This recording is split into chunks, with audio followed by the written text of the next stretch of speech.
আমি বেলুর সিএমসি সব জায়গায় ব্যাঙ্গালোর সব জায়গা থেকে দেখেছি আমরা অনেকটা প্রায় মানে ওষুধটা নেওয়ার মতো প্রায় কাছাকাছি অ্যামাউন্টে এখন পৌঁছে গেছি। তো এই মুহূর্তে লাস্ট কিছুদিন ধরে ওর যেহেতু 14 মাস এখন বয়স হয়ে গেছে, ইঞ্জেকশনটা যত তাড়াতাড়ি সম্ভব ওকে দিতে হবে, নাহলে ওটা লাইফ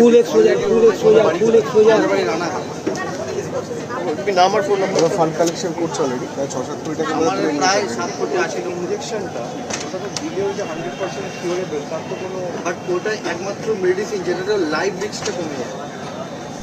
মানে আমি যোগাযোগ করে ব্যবস্থা করছি।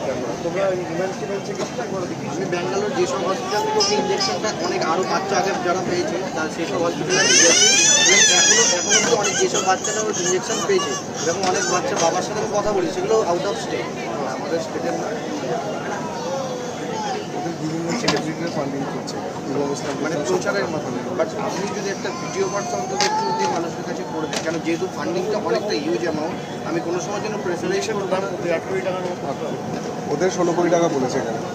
আমাদের 8 কোটি টাকা ব্যাঙ্গালোরে বললেই তো ব্যাঙ্গালোরে ওটা 8,70,00,000 টাকা বলেছে না। অ্যাকচুয়ালি ওটা মানে এক ইনস্টলমেন্টে দিতে হয়। ফার্স্ট ইনস্টলমেন্টে $1 মিলিয়ন হলে পরে ওরা দিয়ে দেয়, যেটা যা ইন্ডিয়ান কারেন্সিতে যা ভ্যালু থাকবে তাই।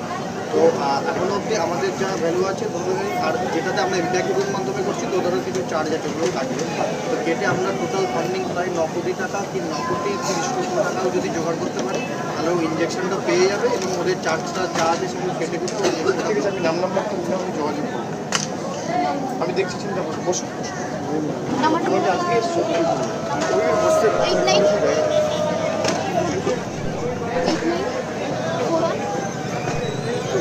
বসে আমি যোগাযোগ করবো।